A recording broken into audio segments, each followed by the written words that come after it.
We often envision love as a warm embrace, a selfless act, perhaps even a divine self-emptying for another. But a subtle distortion frequently masquerades as this genuine love, a psychic fusion, a merging of selves that dissolves boundaries, blurs individual identities, and plunges the soul into an unconscious surrender. This, my friends, is not love, it's merging. And the profound tragedy lies in the fact that many empaths, those exquisitely sensitive souls, mistake one for the other. They believe their profound capacity for feeling makes them inherently loving, when, in reality, it renders them tragically porous. Imagine, if you will, the quiet solitude of a high-altitude retreat, the wind whispering secrets through the pines, the dreams as vivid and potent as the waking world. Picture you, the deeply sensitive individual, the one who has always perceived the unspoken, the underlying currents of emotion that ripple beneath the surface of conversation. You, who feel the sorrow of others as a physical weight, a fog settling in your chest, constricting your breath. You believe this is compassion, a noble act of empathy. But what if it's unconscious possession, a subtle form of psychic parasitism? The empath, in their heartfelt belief that they're acting from the highest good, often operates under a disguise, an archetypal force working through them, not always for their own benefit.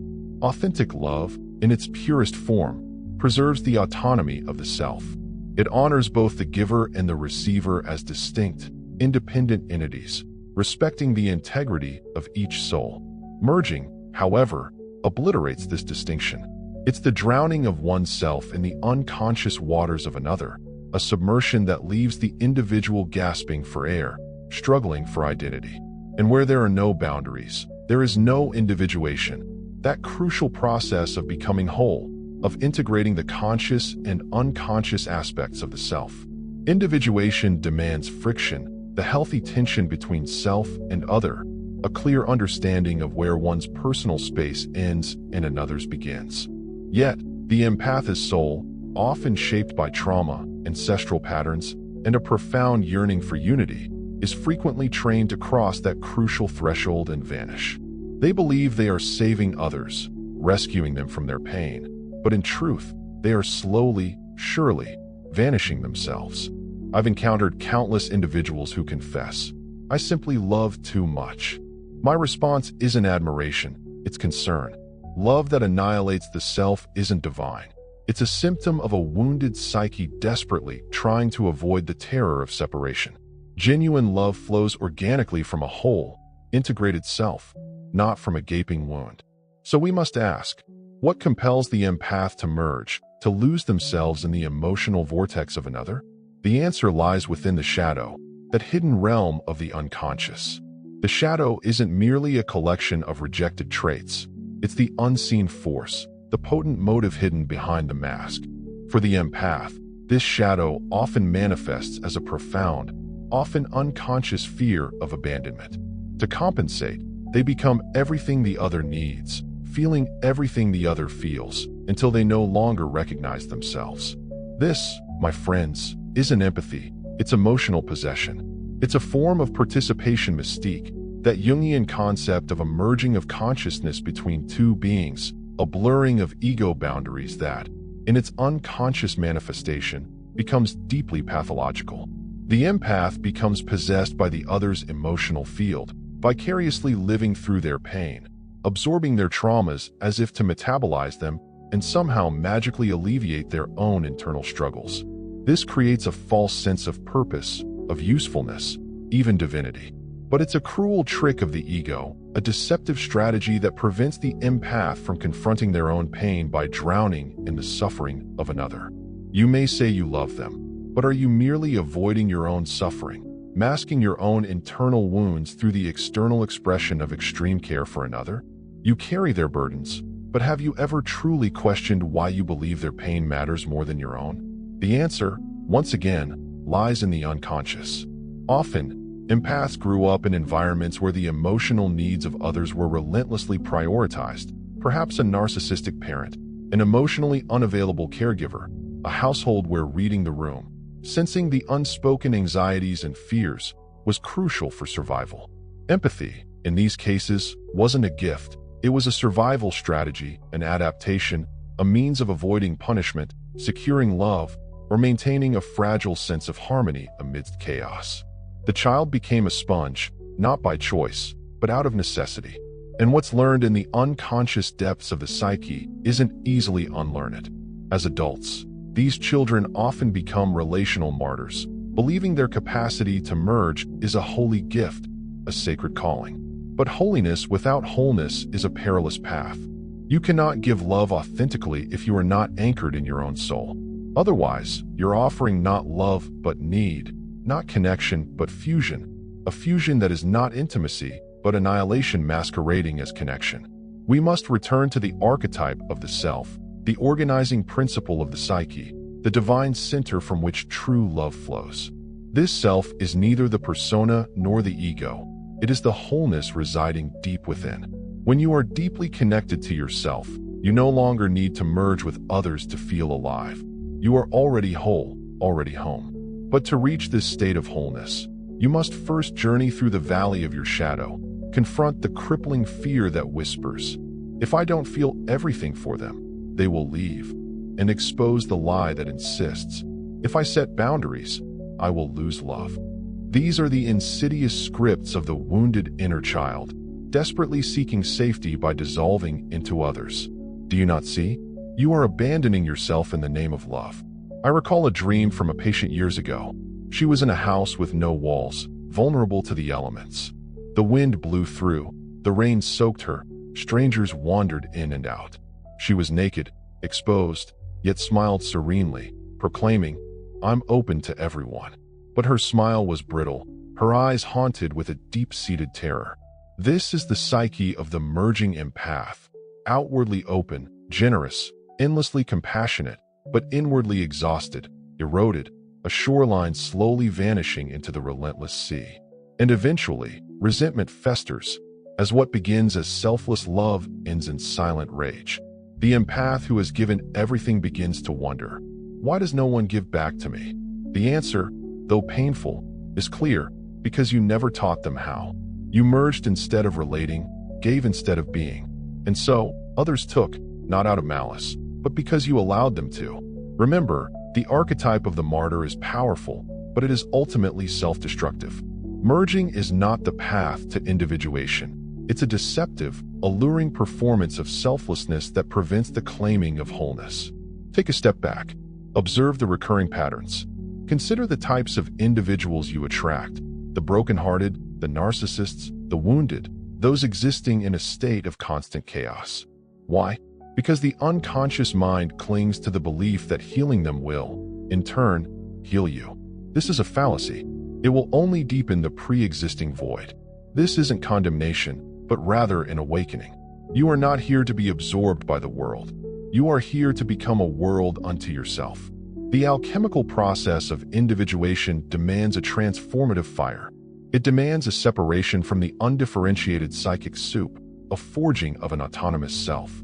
Authentic love doesn't require dissolution. It necessitates standing firm, seeing the other clearly without losing yourself within their reflection. Imagine a different dream, a more archetypal vision. A man walks through a dense, ancient forest, eventually reaching a still, reflective lake.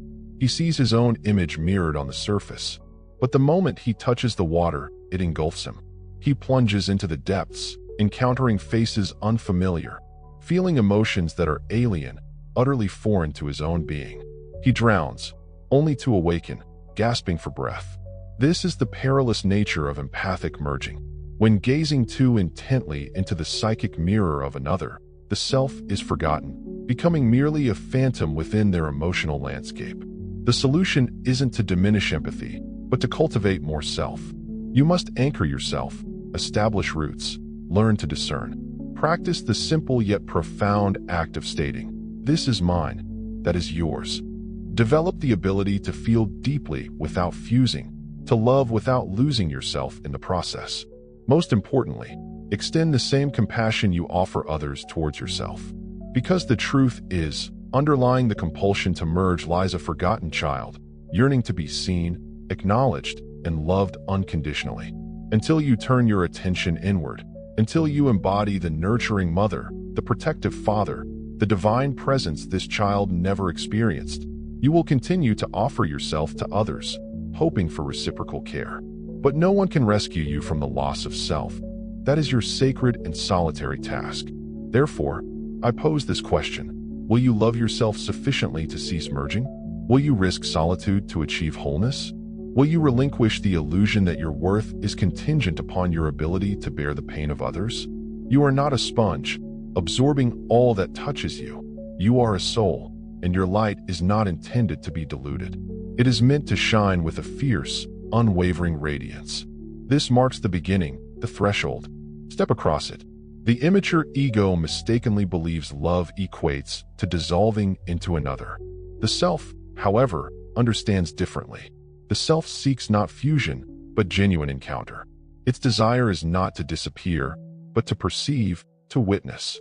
This is the crucial lesson for the empath: to remain present in the face of another's suffering without becoming consumed by it. This represents true spiritual discipline, not rescuing, not absorbing, but witnessing with compassionate detachment. Ancient alchemical texts describe a stage called solutio, the dissolution. The solid ego is broken down within the waters of the unconscious. However, prolonged immersion in this state leads to stagnation. There is no reformation. The alchemist drowns in the mystery, never returning to the surface. The empath often resides in a perpetual state of solutio, dissolving repeatedly into the needs, pains, and projections of others. They fail to reform into their own solid gold. This is not transcendence, but rather psychic erosion. Yet, the soul yearns for structure, a clear understanding of self. The empath, lost in the emotions of others, begins to experience a disconcerting hollowness. They question their identity. Who am I if I am not feeling their pain? The answer is both terrifying and liberating, for reclaiming oneself necessitates confronting what has long been avoided: one's own grief, rage, and hunger, the emotions numbed by submerging oneself in the emotions of others. Do you now understand? Your sensitivity was not the problem. It was a defense mechanism. The issue lies in the failure to prioritize feeling your own emotions first. Merging becomes a bypass, circumventing the soul's true work, which is not saving the world, but seeing oneself within it. The narcissists you consistently attract are not punishment. They are reflections. They expose your shadow self, the aspect of you that seeks to be needed, admired, and consumed. The more you relinquish yourself, the more they feast upon your essence. But the moment boundaries are established, not rigid walls, but sacred borders, they rage, for your awakening threatens their control. Listen closely, as this is where transformation begins. The boundary isn't a wall of ice, it's a ring of fire. It protects not through exclusion, but through illumination. When you set a boundary, you declare, "This is where I end, and you begin." And in that act, you become genuinely real, authentically you. The empath fears boundaries because they were once punished for having them in childhood. When they said no, they were shamed. When they expressed anger, they were silenced. When they asserted their space, they were labeled selfish. They learned to disappear, to appease, to accommodate. And now, as adults, they mistakenly label this behavior as love. However, the child who vanished to survive is not the adult who must vanish to love. The adult must return, must reclaim the self, and must learn the sacred anger that proclaims, "I will not be consumed." Anger, you see, is not hatred. It is the fire of individuation, the force that births the I from the we. Without it, the empath remains formless, perpetually flowing into others, never filling their own cup. There was a woman, in a dream, not mine, but hers, a wellspring, providing for others with empty jars. She gave and gave until her waters turned to dust. And still they came. She wept, unheard, unseen. Then, in the final scene, she observed a child at the spring's edge, her child, alone, parched. She realized that in giving, in her relentless devotion to others, she had unknowingly forsaken herself. The child, metaphorically speaking, represented her very soul, completely consumed by the needs of those around her. Empaths often harbor the misconception that love is an endless well of giving, a boundless ocean of self-sacrifice. But what if the truest act of love is the establishment of firm boundaries? What if genuine love begins not with a passive yes, but with an empowered this far and no further? The psyche, like a delicate plant, craves containment, a secure space to flourish. The feminine principle yearns for a sense of being held, not necessarily by another person, but by its own inherent masculine strength, its inner protector. For many empaths, this inner masculine, this protective archetype, remains dormant, a sleeping king while the queen bleeds endlessly from the constant drain of emotional energy. Healing begins with awakening this inner guardian, not through finding a partner to fill this void, but through a profound journey of self-discovery. This involves a courageous confrontation of the self, a summoning of the internal protector who declares, "No more merging, no more self-martyrdom.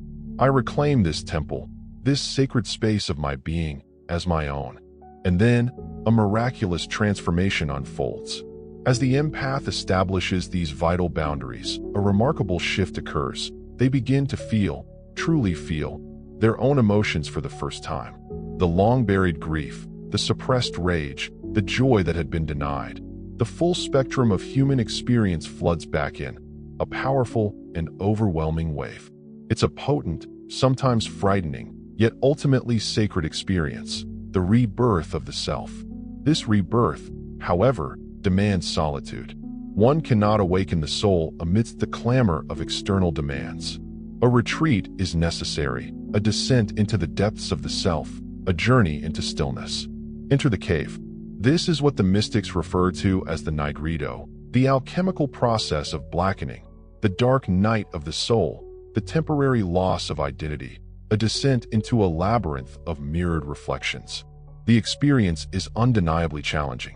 Loneliness, abandonment, and profound self-doubt will be encountered.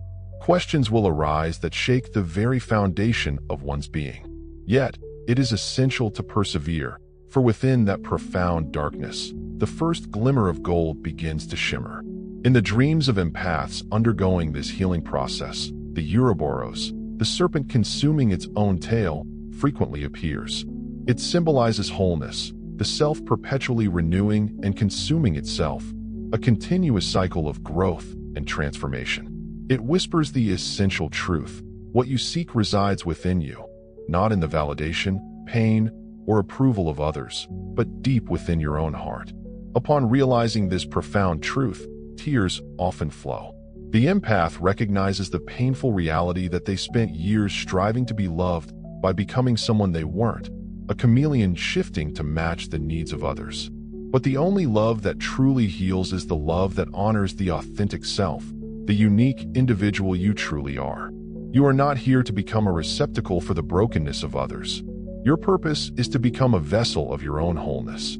From this place of solidity, groundedness, and sovereignty, you can offer something truly real, not sacrifice, but presence, not fusion, but intimacy. This is where genuine love paradoxically originates, not from needy clinging or spiritual bypassing, but from the meeting of two whole selves, capable of seeing each other clearly without losing themselves in the process. This is the alchemic transformation of true love. It doesn't consume, it transforms. And it begins within you. The path to self-discovery is rarely straightforward. It meanders like a serpent through memory, dreams, wounds, and yearnings. As the empath emerges from the swamp of emotional entanglement, a clearer perspective emerges. They begin to recognize the subtle yet pervasive ways they've mistaken longing for love, intensity for connection, suffering for devotion, presence for rescue, and attention for worth. These aren't trivial misinterpretations. They are the very building blocks of the wounded psyche. To transcend this flawed architecture, it must be dismantled, brick by brick. Each brick reveals unconscious bargains made in childhood. If I make myself indispensable, I'll never be abandoned. If I disappear into their needs, I'll be needed. If I rescue them, they will finally love me. These are not mere thoughts. They are vows etched into the soul during moments of profound vulnerability. Untangling these vows inevitably leads to tears, not only for what was lost, but also for what was never given, for the self that was neglected. When the empath ceases merging, a vast silence ensues. This silence, however, isn't emptiness. It's the absence of distraction, a fertile space where the self's voice, long drowned out by the cacophony of external demands, begins to speak once more. Initially, this voice is faint, hesitant, like a child unsure of its safety, and rightfully so. It has been neglected for years. But with sustained presence and the resolute refusal to retreat back into the narratives of others, this voice gains clarity and strength. It declares, "I am still here. I am still here." Understand the power of this revelation. The self has not abandoned you, despite the years you may have abandoned it.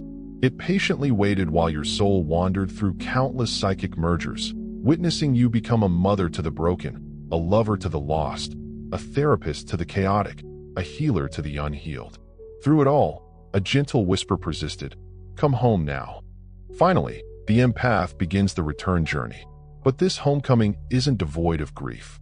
As you reclaim yourself, you may lose others. Those who were drawn to your emptiness will struggle to navigate your newfound fullness. They might accuse you of changing, becoming cold, uncaring, but don't let these echoes pull you back. What they perceive as coldness is clarity. What they see as distance is sovereignty. What they label selfishness is the glorious return of your own soul. This marks an archetypal turning point. In mythology, it's the heroine's departure from the underworld. In alchemy, it's the albedo, the whitening, the emergence from darkness with a renewed sense of self. You begin to see with fresh, clear eyes. You remember your desires, your needs, your dreams. And perhaps for the first time, you ask, "What do I want?" This question can be terrifying for the empath, accustomed to measuring their worth by their ability to dissolve into the needs of others. But asking this question is an act of resurrection, the soul rising from the tomb and proclaiming, "I live." The sacred anger must be invoked once more, for sustaining this resurrection demands unwavering self-protection. This protection stems not from fear, but from reverence for the sacred energy that is you. Your energy, your time, your emotional field are not an open buffet for every passing soul. A recurring dream among those on this path is often a dream of, to be continued, as requested, to fulfill the length requirement and build upon the original narrative. The crumbling house represents the old, self-sacrificing structure of your psyche, painstakingly built for survival.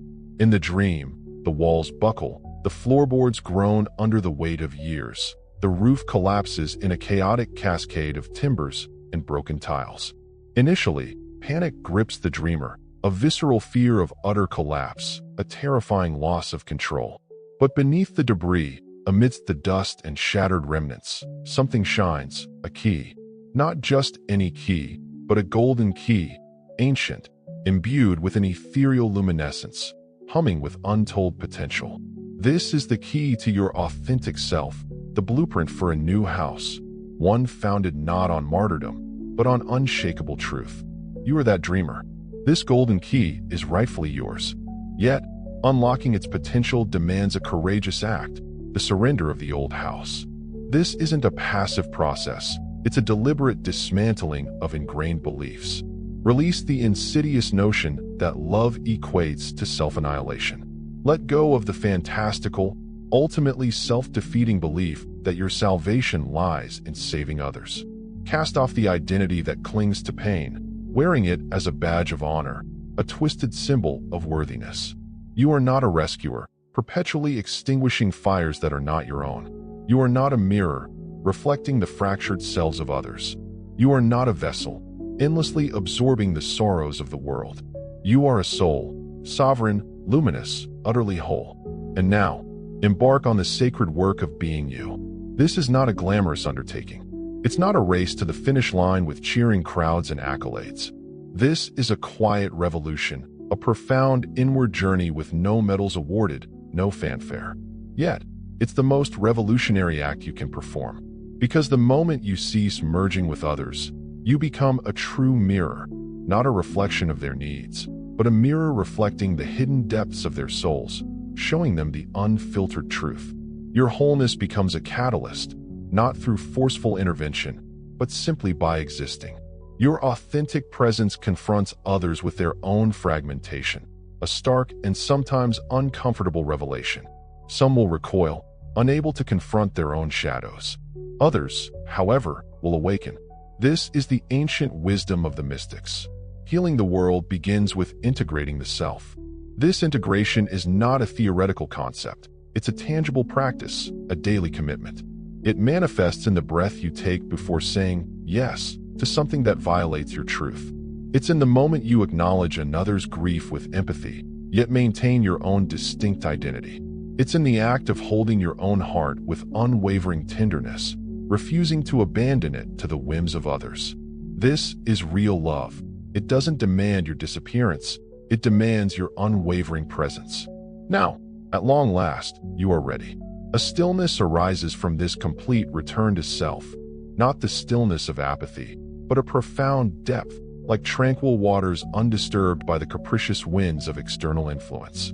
The empath, finally free from the compulsion to merge, discovers this silence not as a void, but as an anchoring presence, a deep wellspring of strength that has always resided within, patiently waiting beneath the relentless noise of other people's stories. This is the self. Dwelling in this self, a new paradigm of connection emerges. You no longer seek to disappear into others, nor do you require others to disappear into you. You are no longer a sponge, readily absorbing the emotional spills of those around you. You are a mountain, steadfast, unyielding. Others may come and go, their emotions fluctuating like the weather, but you remain rooted in your own truth.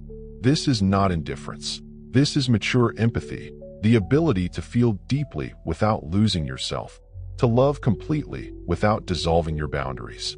Relationships are no longer seen as lifeboats in a sea of emptiness, but as sacred encounters between two sovereign beings.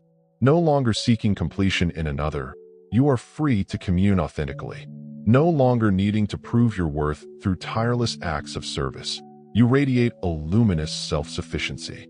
From this place of wholeness, true compassion arises, not the exhausting, self-sacrificing kind that fuels the savior complex, but a compassion that acknowledges another's suffering with, "I will walk beside you, but I will not carry what is yours to hold." This is spiritual maturity. Even in this state of wholeness, expect tests. Those unconsciously seeking your old patterns will emerge, bringing chaos and confusion, desperately seeking the fusion you once offered. They might mirror past relationships, triggering the familiar ache, the pull toward merging, toward helping, toward proving your worth through indispensability. Pause. Breathe. Ask, is this mine? This simple question becomes your compass, a guiding light in the emotional wilderness, reminding you that you are no longer the lost child. You are here to embody your truth, to fully inhabit your own skin. A sacred archetype emerges, the wounded healer, who heals not by fixing others, but by facing their own darkness, not by merging, but by standing strong in their own power. This archetype doesn't bleed for validation. They radiate, and in their radiance, others are reminded of their own inner light. Do you see the transformation? You were once the moon, reflecting the light of others. Now you are the sun, a radiant source of your own power. You no longer need to be needed. You no longer need to be emptied or absorbed. You simply need to be who you are, entire, conscious, and whole. The world will shift around you. People will begin to engage differently. Some will disappear, unable to connect without consuming. Let them go. They were drawn to the old you. They possess no map for your new form. But others, those who are ready, will find you. They will not seek to consume you. They will meet you fully. And this is a mystical marriage, the conjunction, the sacred union, not of fusion, but of wholeness meeting wholeness. It begins with the resolute refusal to merge in the name of love, with the conscious choice to stop bleeding as a form of connection, to stop betraying yourself for the illusion of intimacy. You have spent lifetimes carrying burdens that were never yours to bear. Now, you are called to carry only one thing, your soul. Guard it, nurture it, listen to its wisdom. It knows your name, your path, your truth. It remembers who you were before the world demanded your disappearance. It remembers what unconditional love truly feels like, and it will guide you home. There is one more dream I must share. They see a mirage shimmering on the horizon, a false promise of salvation, a shimmering oasis in the desolate expanse of their self-abandonment. They race towards it, hearts pounding with desperate hope, only to find, upon arrival, a wasteland of ruins. Crumbling walls, broken towers, ancient stones bleached bone-white by the relentless sun, the remnants of a life sacrificed at the altar of others' needs. Despair, heavy and suffocating, settles upon them. They fall to their knees, the sand biting into their skin, a physical manifestation of their emotional wounds. The weight of their lost self presses down, a crushing burden. But amidst the devastation, a faint sound penetrates the silence, a rhythmic thump, a subtle pulse beneath the debris. It is a heartbeat, weak yet persistent, a testament to the enduring flame of their spirit. Hope, fragile as a butterfly's wing, flutters within them. Driven by this whisper of life, they begin to dig, their bare hands tearing at the unforgiving earth. Blood mixes with the sand, a crimson stain on the landscape of their suffering. Tears stream down their faces, mirroring the relentless erosion of their identity. But their resolve remains unbroken. And then, amidst the rubble, their hands encounter something smooth and cool, a mirror miraculously unscathed. It reflects not the dust and despair of the desert, but something far more profound. They gaze into its depths and see themselves, not as a fragmented reflection of others' expectations, but as a whole, vibrant being. Their eyes are clear, bright, alive, the eyes of a sovereign soul, no longer lost, no longer erased, no longer merged, but fully present. The years of self-neglect, the emotional attrition of constant giving, the slow erosion of their boundaries, all of it fades into the background as they confront the radiant power of their own self-worth. This mirror is the reflection of their true self, the untarnished soul they were born to be. This desolate journey, this arduous trek through the desert of self-abandonment, has led them not to destruction, but to rediscovery. The heartbeat, steady and unwavering, is the rhythm of their own intrinsic worth. It whispers of resilience, of an inner strength that has endured the harshest trials. You are not here to be a limitless wellspring for others, emptying yourself to fill their needs. You are here to be you, a unique and irreplaceable individual. This is not self-centeredness, it is self-preservation. It is the sacred act of honoring your own inherent worth. See yourself, not as a sponge, endlessly absorbing the emotions of others, nor as a shadow servant, bound to the needs of those around you, but as the sovereign soul you are destined to be. The world doesn't need your disappearance. It needs your presence, fully realized, fully empowered, and utterly yourself.